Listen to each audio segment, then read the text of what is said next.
บักเตงเซ็บ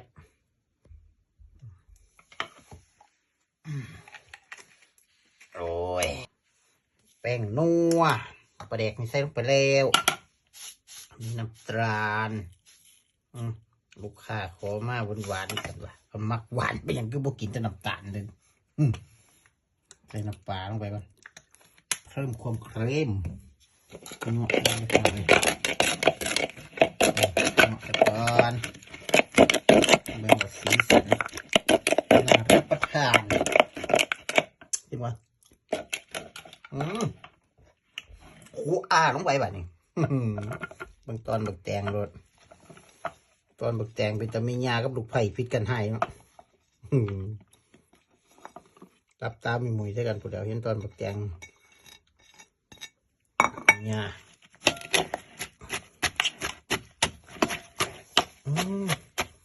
โคกพลาสติกบัดไหลรวยบัดนี่โอ้โหเนาะเนี่ยจับไว้โอ้ยเดี๋ยวมีเงินซื้อโคกหินเด้อ